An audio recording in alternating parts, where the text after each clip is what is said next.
हत्या कर दी गई है। शहर के व्यस्ततम मेहसौल चौक पर गोलीबारी हुई। वारदात के बाद इलाके में हड़कंप है। पुलिस मामले की जांच में जुटी हुई है। तो इस वक्त की बड़ी खबर सीतामढ़ी से, जहां कारोबारी की गोली मारकर हत्या हो गई है। शहर के व्यस्ततम मेहसौल चौक पर इस घटना को अंजाम दिया गया। पुलिस मौके पर पहुंची, मामले की तफ्तीश कर रही है। वारदात के बाद से इलाके में हड़कंप है और पुलिस तफ्तीश कर रही है कि आखिर कौन थे जिन्होंने इस गोलीबारी की घटना को अंजाम दिया।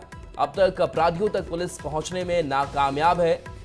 जो स्थानीय लोग हैं वो अब पुलिस से कार्रवाई की मांग कर रहे हैं। कारोबारी वर्ग में भी गुस्सा है और देखिए लगातार ऐसी घटनाएं सामने आ रही है जहां बिहार में कारोबारी अपराधियों के निशाने पर है और पुलिस अब जांच कर कार्रवाई की बात कह रही है। 9 बजे सूचना मिली थी कि वसीम खान नाम के एक व्यक्ति हैं जिनको अज्ञात अपराधकर्मी द्वारा गोली मार दिया गया है। तत्काल जो है पुलिस यहाँ पहुंची और जो टीम्स हैं हमारी, हम लोगों ने 3 टीमें लगा दी हैं और सभी इस पे काम कर रही हैं। राकेश हमारे साथ न्यूज 18 संवाददाता फोन लाइन पर जुड़े हुए हैं। राकेश, कौन अपराधी थे और किस कारोबारी की पर गोली चलाई गई, क्या पूरी घटनाक्रम है?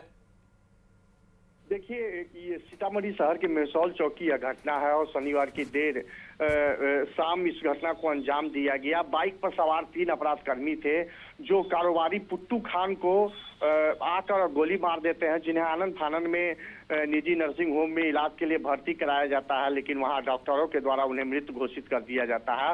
और इस घटना के बाद से इलाके में काफी दहशत का माहौल कायम है और इस घटना को लेकर जो कारोबारी है और व्यवसायी वर्ग है वो काफी आक्रोशित है और आज 100 को लेके कारोबारियों के द्वारा प्रदर्शन करने का भी ऐलान किया गया है और सीतामढ़ी शहर को बंद कराने की भी घोषणा की गई है।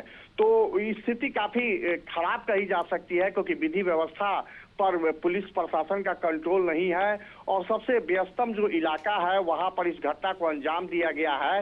तो इस घटना के बाद से जो इलाके में है वहां सनसनी मचा हुआ है और जो कारोबारी है चाहे स्थानीय जो लोग हैं वो काफी इस घटना से आहत हैं और पुलिस प्रशासन के खिलाफ आज लोगों का प्रदर्शन सीतामढ़ी शहर में जारी रहेगा। जी चलिए, शुक्रिया राकेश इस अपडेट के लिए आपका। चलिए, इसी बीच एक और बड़ी खबर पटना से आ रही है जहां बीजेपी नेता की हत्या कर दी गई है। बीजेपी नेता की गोली मारकर के हत्या की गई। सुरेंद्र केवट की गोली मारकर हत्या की गई है। पिपरा के शेखपुरा गांव में देर रात इस घटना को अंजाम दिया गया। बीजेपी किसान मोर्चा के पूर्व अध्यक्ष थे। 2 बदमाशों ने गोली मारी। 4 गोली अपराधियों की तरफ से मारी गई और एम्स में इलाज के दौरान उनकी मौत हो गई है। बड़ी खबर आपको बता रहे हैं जहां बीजेपी नेता की हत्या की गई। बीजेपी नेता की गोली मारकर के हत्या हुई है। सुरेंद्र केवट की गोली मारकर हत्या की गई है। पिपरा के शेखपुरा गांव में देर रात इस वारदात को अंजाम दिया गया, हत्या की गई। बीजेपी किसान मोर्चा के पूर्व अध्यक्ष थे। आपको बता दें कि इन दिनों लगातार इस तरीके की घटना को अंजाम दिया जा रहा है। लॉ एंड ऑर्डर पर कई सवाल खड़े हो रहे हैं। बिहार में चुनाव से पहले लगातार अपराध की जो घटनाएं हैं वो बढ़ रही हैं। पिपरा थाना अंतर्गत ग्राम शेखपुरा के रहने वाले सुरेंद्र कुमार, जिनका उम्र करीब 50 वर्ष है, वो अपने खेत में, गांव के बाहर खेत में काम कर रहे थे। लोग बता रहे हैं कि वहां पर वो खेतों में पानी पटा रहे थे। तब तक कोई उनको अज्ञात व्यक्ति गोली मारकर भाग गया। आवाज़ सुनकर लोग, आसपास के लोग वहां पर गए। उनको इलाज के लिए लोग टेम्पू से एम्स ले गए, लेकिन वो वहां पर इलाज के क्रम में उनकी मृत्यु हो गई। तो बता दें आपको कि बीजेपी नेता की हत्या की गई है। गोली मारकर के इस हत्या को किया गया। सुरेंद्र केवट की गोली मारकर हत्या की गई। लगातार जिस तरीके से बिहार में वारदात बढ़ रहे हैं, लगातार हत्याएं की जा रही है, सुपारी देकर के हत्या की जा रही है, उससे कहीं ना कहीं सुशासन पर सवाल खड़े हो रहे हैं, लॉ एंड ऑर्डर पर सवाल खड़े हो रहे हैं कि क्या पुलिस का खौफ अब अपराधियों में खत्म हो चुका है। और आपको बता दें कि जनप्रतिनिधि की हत्या की गई है। एम्स में इलाज के दौरान उनकी मौत हो गई। और पटना से एक और बड़ी खबर आपको बता दें, जहां कंकड़बाग के इप सेक्टर में फायरिंग हुई है। पौष इलाके में ये फायरिंग हुई जिससे हड़कंप है। 2 अपराधी पर फायरिंग का आरोप है। फायरिंग के बाद आरोपी फरार हो गए। पुलिस ने मौके से पिस्टल बरामद किया है। पुलिस मामले की जांच में जुटी हुई है। तो कंकड़बाग के इप सेक्टर में ये फायरिंग की गई है और पुलिस ने मौके से पिस्टल बरामद किया गया। पौष इलाके में फायरिंग से हड़कंप है। पुलिस मामले की तफ्तीश में जुटी हुई है। तो पटना की यह तस्वीर है, पुलिस मौके पर पहुंची, मामले की छानबीन जारी है और फायरिंग से इलाके में दहशत है।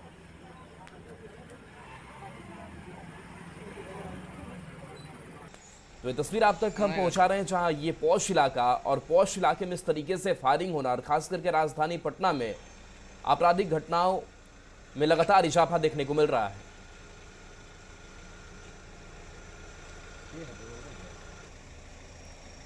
तो पूर्णिया में पैसे का प्रलोभन देकर के गरीब लोगों के धर्मांतरण का खुलासा हुआ है। मामला ब्यासी थाने के माला हरिकोंड का बताया जा रहा है। धर्मांतरण की खबर मिलते ही विश्व हिंदू परिषद और बजरंग दल की टीम गांव पहुंची और मौके से धर्म ग्रंथ और कई सामान भी बरामद हुए। इस मामले में गांव में की टीम मीना देवी ने थाने में आवेदन दिया है और गांव के कुछ लोगों पर धर्मांतरण का आरोप लगाया है। महिला का यह दावा है कि 20-20 हजार रुपए का प्रलोभन देकर के हिंदू से ईसाई बनाया जा रहा है। गांव के अन्य लोगों का यह भी कहना है कि अनिल कुमार राय के साथ उनकी पत्नी सोनी देवी, मां सुखुदेवी और उमेश राय, इसके साथ ही सुंदर यादव, गीता देवी, अशोक और ललिता देवी समेत कई लोग मिलकर के टोला में महिलाओं का धर्म परिवर्तन करा रहे हैं। पुलिस ने फिलहाल आपको बता दें कि एक व्यक्ति को इस पूरे मामले को लेकर के गिरफ्तार किया।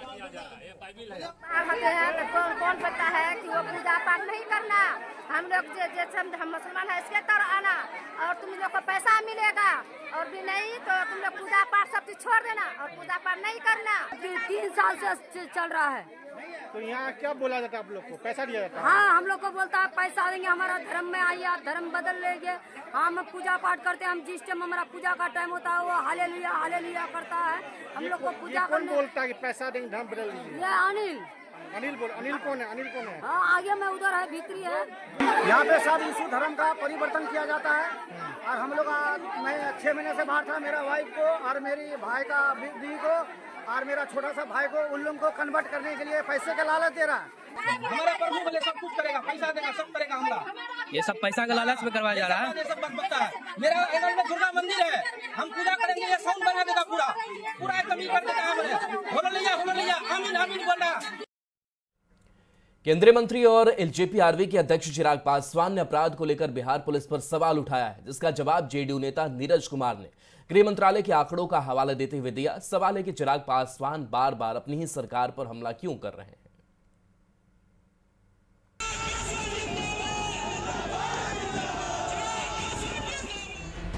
जैसे जैसे बिहार विधानसभा का चुनाव नजदीक आ रहा है, वैसे वैसे आरोप प्रत्यारोप की सियासत तेज होती जा रही है। बड़ी बात यह है कि कानून व्यवस्था के मुद्दे पर विपक्ष के साथ साथ केंद्रीय मंत्री और एलजेपी आरवी के अध्यक्ष चिराग पासवान का हमला भी नीतीश सरकार पर तेज होते जा रहा है। चिराग पासवान ने एक बार फिर सोशल मीडिया पर पोस्ट लिखकर निशाना साधा। चिराग ने लिखा, बिहारी अब और कितनी हत्याओं की भेंट चढ़ेंगे, समझ से परे है कि बिहार पुलिस की जिम्मेदारी क्या है।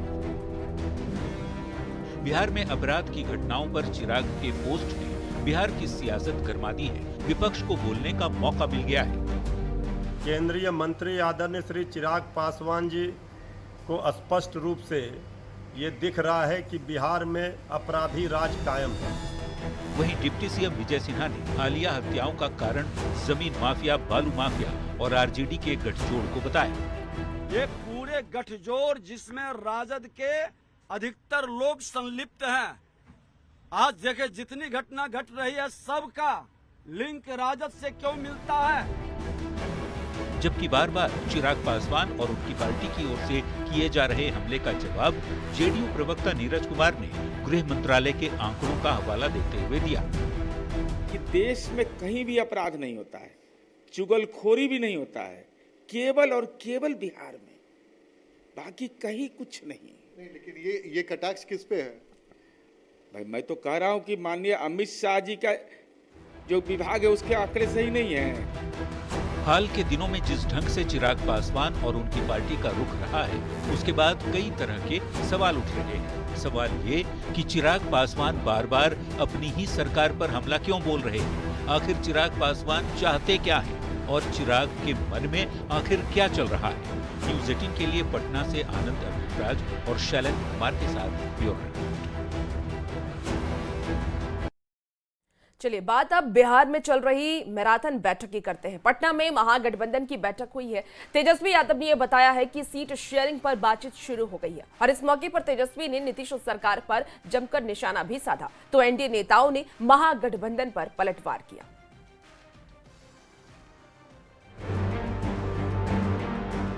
चुनावी साल में सियासी बैठकों का दौर तेज हो चुका है। नालंदा के राजगीर में बीजेपी की बैठक तो पटना में महागठबंधन की बैठक हुई। नेता प्रतिपक्ष तेजस्वी यादव के आवास पर 2025 चुनाव को लेकर महागठबंधन की 5वीं बैठक हुई। बैठक के बाद तेजस्वी यादव ने बताया कि सीट शेयरिंग पर बातचीत शुरू हो गई है। हालांकि बैठक महागठबंधन की थी, लेकिन बैठक के बाद गठबंधन से ज्यादा तेजस्वी यादव नीतीश सरकार की चर्चा करते दिखे। बिहार के लिए लड़ाई लड़नी, बिहार को आगे बढ़ाना है, एक नया बिहार बनाना है, तो हर एक विषय पर हम लोगों ने चर्चा की है। तेजस्वी यादव ने अपराध के मुद्दे पर नीतीश सरकार पर निशाना साधा तो एनडीए नेता महागठबंधन पर पलटवार करते दिखे।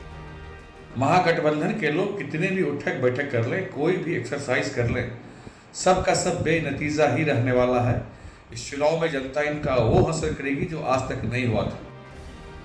चुनावी साल है तो बैठकें होंगी ही, लेकिन अब तक हुई महागठबंधन की बैठक में ना तो चेहरा तय हो पाया है और ना ही सीट शेयरिंग फाइनल हो पाया है, जिसका जिक्र करके एनडीए नेता निशाना साध रहे हैं।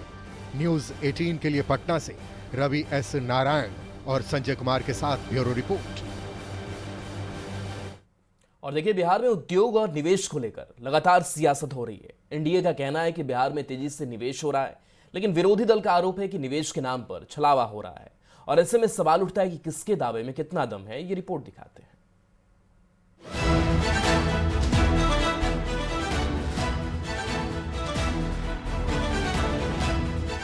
बिहार में माहौल बदल रहा है। सीएम नीतीश के नेतृत्व में राज्य में लगातार नए नए उद्योग लग रहे हैं। बदलते बिहार में न सिर्फ निवेश का माहौल बन रहा है, बल्कि बड़े पैमाने पर देश के जाने माने उद्योगपति बिहार में निवेश भी कर रहे हैं। बिहार में उद्योगपतियों की दिलचस्पी से सरकार उत्साहित है। बिहार आज एक नई औद्योगिक उड़ान के लिए तैयार है और हम अक्सर कह रहे हैं कि बिहार है तैयार, और आज बिहार ने वो क्षमता है कि पूरे पूर्वी भारत का एक प्रमुख ग्रोथ इंजन बनकर के उभर रहा है। नीतीश सरकार निवेशकों के लिए हर तरह का माहौल बनाने में जुटी है। साल 2006 में राज्य निवेश प्रोत्साहन परिषद का गठन किया गया, जिसके बाद निवेश प्रस्तावों की समीक्षा और क्लियरेंस प्रक्रिया सरल हो गई। साल 2006 में बिहार सिंगल विंडो क्लियरेंस अधिनियम भी लागू हो गया। साल 2023 में बिहार बिजनेस कनेक्ट की शुरुआत की गई। बिजनेस कनेक्ट के जरिए 530 करोड़ से ज्यादा के निवेश के समझौतों पर हस्ताक्षर हुआ। बिहार बिजनेस कनेक्ट 2024 में 1,81,463 करोड़ के निवेश के प्रस्ताव आए। नए निवेश के प्रस्ताव आ रहे हैं। अभी हाल ही में जो SIPB है उनके द्वारा बहुत सारे प्रोजेक्ट्स को जो बिहार के विभिन्न हिस्सों के साथ डिफरेंट सेक्टर के प्रोजेक्ट्स की स्वीकृति दी गई है। बड़े बड़े निवेश भी आ रहे हैं, 1000 करोड़ से अधिक के निवेश भी आ रहे हैं। जाहिर है बिहार में निवेश का माहौल बदला है। एक आंकड़े के मुताबिक पिछले साल बिहार में 423 कंपनियों ने निवेश में दिलचस्पी दिखाई, जिसमें निवेश करने वाली प्रमुख कंपनियां हैं सन पेट्रोकेमिकल्स 36,700 करोड़ रुपए का निवेश, NHPC 5,500 करोड़ रुपए के निवेश का वादा, SLMG beverages Coca Cola 3,000 crore रुपए का निवेश, Haldiram snacks private limited 300 crore रुपए का निवेश, श्री सीमेंट 800 करोड़ रुपए के निवेश का वादा। इन सभी कंपनियों को पहले चरण की मंजूरी मिल गई है। परियोजनाओं पर काम भी शुरू हो चुका है। बिहार में कंपनियों के बड़े निवेश को एनडीए नेता नीतीश सरकार की दूरदृष्टि बता रहे हैं। हालांकि विरोधी दल इसे मानने से इनकार कर रहे हैं। बिहार में इंडस्ट्री के लिए एनडीए सरकार ने एक बेहतर और अनुकूल वातावरण तैयार किया है। यही आज का नया बिहार है। एनडीए की विकासपरक सोच और नीति के कारण आज Tata group, Adani Wilmer, PepsiCo, Coca Cola, ITC Britannia, hero cycles जैसी बड़ी कंपनियां बिहार में अपने प्लांट स्थापित कर चुके हैं। देखिए, बिहार के गैर जिम्मेवार विपक्ष के लाख दुष्प्रचार और बिहार की नकारात्मक छवि बनाने की कोशिशों के बावजूद निवेशक बिहार में तेजी से आकर्षित हो रहे हैं, क्योंकि वो जानते हैं कि बिहार में नीतीश कुमार जी हैं। बिहार में सरकार के स्तर से जो निवेश के माहौल होने चाहिए वो नहीं बनाए जा रहे हैं। सरकार हर मामले में फिसड्डी है। बिहार में उद्योग लगाने के लिए आकर्षक योजनाएं लाई गई हैं। बिहार औद्योगिक निवेश प्रोत्साहन नीति, मुख्यमंत्री उद्यमी योजना, बिहार स्टार्टअप नीति, साथ ही क्लस्टर विकास कार्यक्रम भी चलाए जा रहे हैं।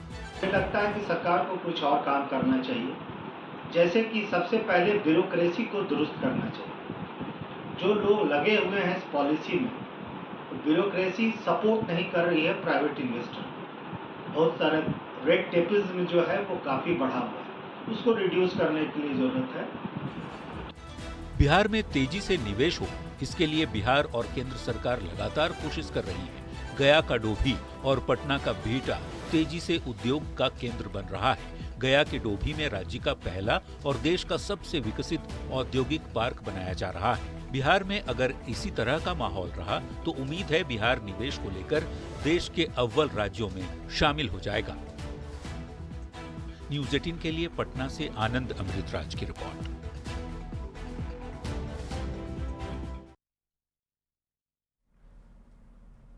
पटना वासियों के लिए बड़ी खुशखबरी है। मेट्रो का नया कोच गुजरात से पटना पहुंच रहा है, तो पटना में अब बहुत जल्द मेट्रो ट्रेन दौड़ेगी। ये रिपोर्ट देखिए।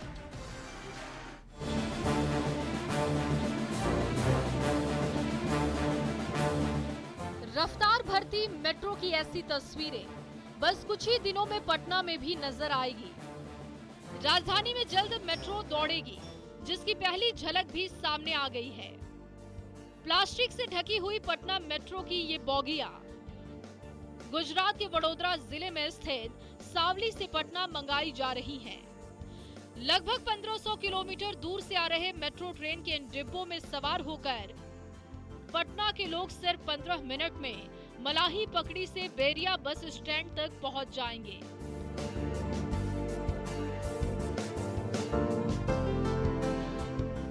मेट्रो के परिचालन से पटना की सड़कों पर बढ़ रहा ट्रैफिक का दबाव भी कम होगा, साथ ही शहर वासियों को बेहतर कनेक्टिविटी भी मिलेगी।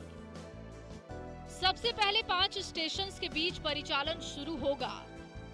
ISBT, 0 माइल, भूतनाथ, खेमनी चक और मलाही पकड़ी में बने एलिवेटेड स्टेशंस पर पहली मेट्रो दौड़ेगी। प्रायोरिटी कॉरिडोर पर सिविल वर्क लगभग पूरा हो चुका है। तेजी से ट्रैक बिछाने के साथ ही ट्रेन को सेट करने का काम भी हो रहा है। इलेक्ट्रिक और टेलीकॉम सिग्नलिंग का काम भी लगभग पूरा हो चुका है। 15 अगस्त को पहले चरण के तहत मेट्रो का शुभारंभ होना है। मुख्यमंत्री नीतीश कुमार ने साफ तौर पे कहा था कि इस साल मेट्रो की सौगात पटना में मिलेगी। उसके मद्देनजर यहाँ पर मेट्रो का डिपो लगभग बनकर तैयार है। पटना मेट्रो के कुल 26 स्टेशन। और खबर गया जिसे, जहां मगध सेंट्रल कोऑपरेटिव बैंक की तरफ से अरिस्टो फार्मा के एमडी उमेश शर्मा उर्फ भोला बाबू के स्वागत में अभिनंदन समारोह का आयोजन किया गया। समारोह में गया और जहानाबाद के पैक्स के अध्यक्ष और अधिकारी शामिल हुए। समारोह में लोगों ने भोला बाबू का जोरदार स्वागत किया। भोला बाबू ने Magadh central cooperative bank Jehanabad के डेवलपमेंट के लिए राशि दी है। मैं चाहता हूँ संस्था कोऑपरेटिव जितना मजबूत हो, उससे हर तरीके से फायदा है। किसानों को फायदा है, व्यापारियों को फायदा है और लोगों को फायदा है। और संस्था मजबूत होगा उसके लिए ये लोग बहुत अच्छा काम कर रहा है। नहीं, पलायन यहाँ के जैसे वर्कर है, लेबर है, यहाँ से जा रहा है, यहाँ अनएम्प्लॉयमेंट है, तो दूसरी जगह जा रहा है। कोशिश करना पड़ेगा इंडस्ट्री लाके यहाँ पर दे, नौकरी दें लोगों को। वैसे अरिस्टो हम लोग का पहली कंपनी है जो यहाँ बिहारियों लोगों को नौकरी दिया। 50,000 नौकरी हम लोग दिए हैं और आगे आने वाला दिनों में करीबन 1 लाख यहाँ के लोगों को नौकरी दूंगा। वैसे और इंडस्ट्री आए, कोशिश भी कर रहा हूँ, मैं बात कर रहा हूँ कि आए और पलायन बंद हो। चाहते हैं कि हमारा कोऑपरेटिव बैंक ज़्यादा अच्छा हो, किसानों को ज़्यादा सेवा करे, बेहतर सुविधा हो और किसान के हितैषी ही कोऑपरेटिव बैंक है, किसानों को सेवा करने।